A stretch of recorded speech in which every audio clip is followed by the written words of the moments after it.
అందరు నమస్కారం.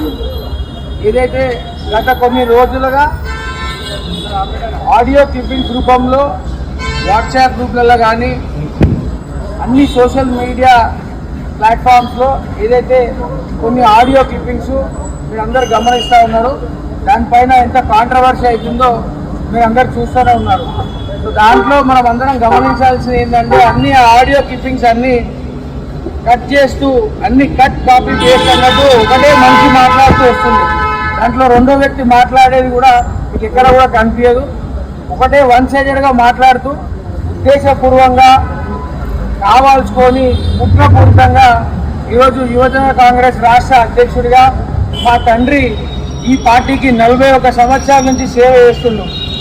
ఏ రోజు కూడా మాపై ఇటువంటి అభియోగాలు కానీ ఇలాంటి కులాలను దూషించినట్టు కానీ మతాలను దూషించినట్టు కానీ ఎటువంటి దాఖలాలు లేవు. మరి 41 సంవత్సరంలో లేనిది ఈరోజే ఎందుకు వస్తుంది అంటే జక్కిడి శివచరణ్ రెడ్డి అనే నేను కష్టపడి పార్టీని బలోపేతం చేస్తూ రాష్ట్ర వ్యాప్తంగా తిరుగుతూ యువజన కాంగ్రెస్లో అనేక కార్యక్రమాలు చేస్తున్నా.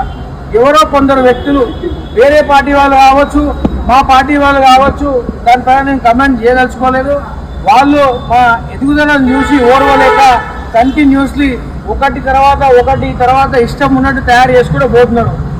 ఏది పడితే అది అడ్డగోలు రాతలు రాస్తున్నారు. అందుకే దీనిపైన మేము పోలీస్ స్టేషన్లో కూడా ఫిర్యాదు చేశాను. మా కమిషనర్ గారిని కూడా కలిసి మేడంని కూడా కోరుకోవడం జరిగింది. మేడం మీరు చాలా కుట్రపూరితంగా అడ్డగోలు మా మీద రాతలు రాస్తున్నారని. అయినప్పటికీ కూడా కొందరు కావాల్చుకొని కొన్ని కుల సంఘాలను అందరినీ కూడా రెచ్చగొట్టి ఏదో శివచరణ్ రెడ్డి ఏదో వాళ్ళని నిజంగానే ఏదేదో అనేసినట్టు ఏదో నేను వాళ్ళకు వ్యతిరేకం అన్నట్టు మాట్లాడి అది చేస్తారు ఇది చేస్తారు అని చెప్పి వాళ్ళని ఉసిగొలుపుతున్నారు. అందరూ కూడా ఒకటే చెప్తున్నాను, అటువంటి ఉద్దేశాలు మాకు లేవు. యువజన కాంగ్రెస్కి ఎటువంటి కులాలు మతాలు లేవు. మాకున్నది ఒకటే ఒక కులం, యువకుల కష్టాలు కానీ రాష్ట్రంలో ఏమైనా ప్రాబ్లమ్స్ ఉంటే దానిపైన ఫైట్ చేయడమే మాకు తెలుసు. మా సొంత కమిటీలో కూడా అనేక కులాల నుంచి మతాల నుంచి ఉన్నారు. ముస్లిమ్స్ కానివ్వండి, యాదవ్స్ కానివ్వండి, గౌడ్స్ కానివ్వండి, అనేక మంది చాలా మందికి ఇక్కడ యూత్ కాంగ్రెస్లో అన్ని కలుపుకొని పదవులు ఉన్నాయి, పదవులు ఇస్తున్నాం. ఒకటి ఫైనల్గా చెప్పాల్సింది ఏంటంటే ఇన్ని వివాదాలు ఏమీ లేని దాని దగ్గర ఏదో ఉన్నట్టు మీరు చూపించి అసలు నేను ఏమన్నానో అసలు ఏమి అనకుండానే ఏదో అనేసినాము కులాన్ని మనం ఎక్కడ కూడా కులాన్ని అన్నది లేదు అంటే చూపించండి. అంతేగాని ఇట్లా లేనిపోని రాతలు రాసుకుంటూ ఏదో అంటున్నాడు అధ్యక్షుడే అది ఇట్లా అంటున్నాడు అట్లా అంటున్నాడు మాత్రం పార్టీని కించపరిచే విధంగా కాంగ్రెస్ పార్టీని కించపరిచే విధంగా ఇటువంటి కథనాలు కూడా ప్రసారం చేయడం అనేది పార్టీకి డ్యామేజ్ జరుగుతుంది. ఎవరైనా ఏ కుల సంఘమైనా ఏ కులానికి చెందిన వ్యక్తికైనా మీ మనోభావాలు దెబ్బతింటుంటే మీ అందరి ఆత్మాభిమానం కాపాడడం కోసము జక్కిడి శివచరణ్ అనే నేను బేషరతుగా మనస్ఫూర్తిగా క్షమాపణ చెప్తున్నాను. మేము ఎప్పుడు కూడా ఎవరికి కూడా వ్యతిరేకం కాదు. రాహుల్ గాంధీ గారి ఆదేశాల ప్రకారము యాదవులను టార్గెట్ చేశారు. మళ్ళా ఇంకా 2-3 వీడియోలు ఉన్నాయి. ఏది ఎస్సీలను మైనార్టీలను అన్నవి కూడా ఉన్నాయి. అవి వాళ్ళు రిలీజ్ చేయలే. వాళ్ళు ఎప్పుడు చేస్తారో తెలియదు నాకు. అట్లా ఎప్పుడైనా కానీ అది తిట్టడం అనేది అంతే ఆనవాదికి వస్తుందండి. మళ్ళీ వాళ్ళ పిల్లగాడు మా పిల్లగాడు చదువుకున్నారు. వాళ్ళు క్లాస్మేట్లు వాళ్ళు కలిసి మాట్లాడుకుంటారు. మీ కూడోళ్ళము నేను ఎవరితో దుష్మన్ ఉన్నాం, మేము ఎవరితో దుష్మన్ లేము మేము వింటున్నాను. వీడు నేను 30 ఏళ్ళు వస్తుంది జెండా మోసినట్టుండు. ఆడు 30 ఏళ్ళు వస్తుంది జెండా మోసి ఎవరివి మన్సరాబాద్ ఏరియాలో ఒక డివిజన్లో నాన్న ఏమైనా పీకిండాడు. ఇప్పుడు ఏమైనా పీకెడు ఉందాడు గెలిచి. నేను కార్పొరేటర్గా నేను నామినేషన్ వేస్తే నాకు గుర్తింపు వచ్చినాక మన సుధీర్ రెడ్డి గారు మా ఎమ్మెల్యే గారు శ్రీధర్ బాబుని తోలుకొని నా ఇంట్లో కూర్చుండి నన్ను బతిలాడి విడ్రా చేపిస్తే చేయమంటే నేను శ్రీధర్ బాబు గారి ముఖం చూసి నేను విడ్రా అయినా. ఒక మంత్రి నా ఇంటికి వచ్చాడు కదా, విలువ ఇవ్వాలి కదా అని నేను అలా విడ్రా అయినా. నేను విడ్రా అయితే పైసకు అమ్ముడు పోయేటోళ్ళమ్మా ఆయన దగ్గర నేను 5 రూపాయలు తీసుకున్నాను. కట్టలు తీసుకొని మధు యాక్షన్ ఓడగొట్టిన గాడిది వాడు. మధు యాక్షన్ పైసలు ఇస్తే ఎవరికి ఇవ్వకుండా చిన్న దాడిది వాడు నన్ను నన్ను అట్లా అనుకుంటారా బిడ్డ? నేను ఏనాడు పార్టీలోకి వచ్చి నేను సంపాదించిన ఆస్తి కాదు. నేను ఏడ కూడా ఏ ఎమ్మెల్యే అయినా కానీ ఈశ్వరక్క పైసలు తిన్నది అంటే నేను అందరి ముంగడ నా శిరసు వంచి నేను మళ్ళీ రాజకీయానికే రాజీనామా చేసి నేను ఇంట్లో కూర్చుంటే గర్వంగా బిడ్డ ఇక్కడ ఉన్నది. ఎవరన్నా అంటే అక్క పైసలు ఇచ్చినాం తిన్నా అంటే అలా నాలుక కోసేసి కూర్చుంటాయి ఇంట్లో కూర్చో ఇటు రా బిడ్డ. నేను అంత శరంగాల బిడ్డను. మా జాతిలో పుట్టినందుకు నేను శరస్త్రాలను వాళ్ళ లెక్క నేను దిగజారి బతకలేను నేను చెప్తున్నా. ఇక మీరు ఏమన్నా ఆయన పార్టీ నుంచి ఏమైనా సస్పెండ్ చేయాలని చెప్పేసి కోరుతున్నారు ఏమన్నా అధిష్టానాన్ని? ఇక వాళ్ళకు నా ధర్మం ప్రకారంగా నేను ఇచ్చిన ఏ నిర్ణయం తీసుకున్నా అధిష్టానం తీసుకుంటారు. మీరేమైనా నిర్ణయం తీసుకుంటారా మరి? అంటే ఆయన పైన చర్యలు తీసుకోకున్నట్టు అయితే యాదవ బిడ్డకి ఆపద వచ్చింది, యాదవ బిడ్డని తిట్టింది కాబట్టి ఇంత యాదవ సోదరులంతా కూడా మీకు మద్దతు, బీసీ సంఘాల నుంచి కూడా చాలా మంది మద్దతు. ముఖ్యమంత్రి కూడా రెడ్డే, ఉన్నటువంటి వ్యక్తి కూడా రెడ్డే. ఆయన పైన చర్యలు తీసుకుంటారు అన్నటువంటి ఆ నమ్మకం ఉన్నదా? ముఖ్యమంత్రి గారు తీసుకుంటారు ఆయన పైన చర్యలు?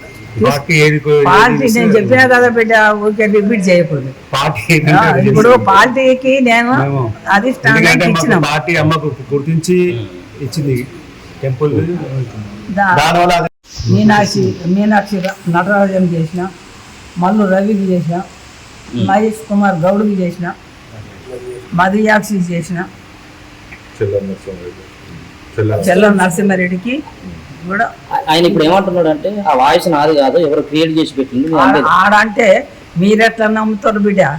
మీకు నేను చెప్పంత మనిషిని కాదు. ఎంతమందిని మీరు చూస్తలేరు, వయసులు చూస్తలేరు. వయసు ఆందా కాదా అది పరీక్ష చేయరు బిడ్డ. మీరు మంచిలే. వ్యక్తిగత కక్షలు ఏమైనా రాజకీయ కక్షలు మాకు ఏనాడు లేదు. ఎందుకని మిమ్మల్ని టార్గెట్ చేసినారు?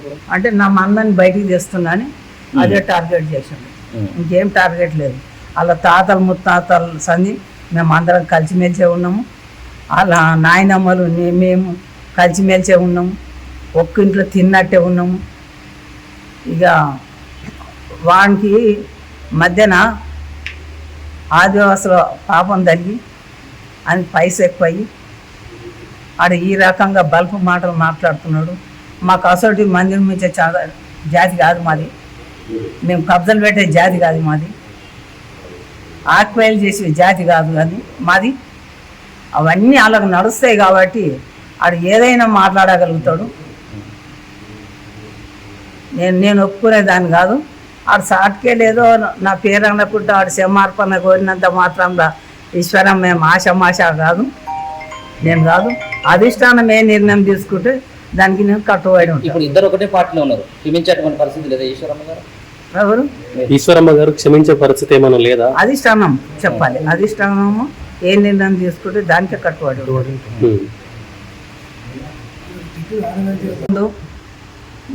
ఇంకా రాలేదు. ఫోన్ అన్న చేయాలంటే ఫోన్ చేసే అంత టైం కూడా నాకు లేదు. ఆ కొడుకు కూడా తెలుసుకొని ఇవాళ వచ్చి నా దిక్కేలి అలా తాత మంత్రి ఉండే, నాయన మంత్రి ఉండే. నేను కూడా అప్పుడు జిల్లా అధ్యక్షురాలను ఉన్నట్టు. మరి ఈడికెళ్ళి మేము ఈడికి వచ్చి ఇప్పుడు అందరు టిఫిన్లు చేస్తున్నారు. అప్పుడు అన్నం తిని చక్కగా మన ఈయన లక్ష్మీనారాయణ అన్న దగ్గరికి పోవడం జరిగింది.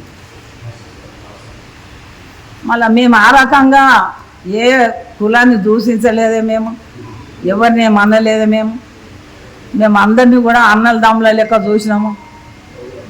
కింది స్థాయిలో కూడా ఎస్సీ ఎస్టీ మైనార్టీ బిడ్డల్ని కూడా బీసీ బిడ్డల్ని కూడా అందరినీ నేను ఒక తోడబుట్టులాగా నేను కన్న పిల్లలలాగా చూసినటువంటి ఈశ్వరమ్మను ఎక్కడ లేదు. వీడు ఉన్నది ఈశ్వరమ్మ దేనికైనా తల వంచదు అనేది అందరికీ తెలుసు. నేను తల వంచి బతికేదాన్ని కాను. వీళ్ళ లేక పైసలకు అమ్ముడు పోయేదాన్ని కాను. ఆ రకంగా నా పిల్లలకు అందరికి ఎరక కాబట్టి వాళ్ళు కూడా వీడియోలో మాట్లాడేందుకు మా అమ్మని ఇట్లా అంటారా అని వాళ్ళు తెలుసుకొని వచ్చిన మా తమ్ముడు వెంకటేశ్వర గారికి, అదేవిధంగా నల్లగొండకి వెళ్ళి కొడుకులు 3 దినాల సంది వాళ్ళ పనులు విడిచిపెట్టుకొని మరి గోవర్ధన్ గారే కానీ మన సుధాకర్ గారే కానీ నా కొడుకు కుద్దిరాజు ఇంకా ముందు ముందు ఎదిగి ఎంతోమందిని తయారు చేయాలి బిడ్డ నువ్వు కూడా. మరి కొడుకు ఎంలయ్య గౌడ్ కానీ మా మరిది జగదీష్ యాదవ్, మా అల్లుడు రఘు గారు, శేఖరు, నేను పెంచిన కొడుకులు కాబట్టి మరి వీళ్ళందరూ రమేష్ గారు మరి అందరూ అలా పేరున కొడుక మీ అమ్మ దిక్కేలు మీరు కూడా బాధలు ఉన్నందుకు మీకు నా సిరుగు నమస్కారం ఇస్తున్నా. బిడ్డల అలా మీరు మంచిగా ఉండుర్రి, మీరు ఎవరికి తలకాయంతో కూడా భక్తులని మీరు ముందుకు మీ అమ్మ లెక్క పేరు మీరు తెస్తారని మేము కోరుకుంటున్నాం. మాట్లాడమని నా కొడుకు కుద్దిరాజు గారు యాదవ్ గారు అన్నందుకు నేను మాట్లాడుతున్నా. ఒక్కొక్కసారి అనుకోకుండానే నా కడుపులోకి వెళ్ళి బాధ అవుతుంది బిడ్డ. ఇప్పుడు కుద్దిరాజు మాట్లాడాలని నేను కోరుకుంటున్నాను. మీరు అధిష్టానానికి ఏమైనా చెప్పిల్లా, పిసిసి గారికి ఏమైనా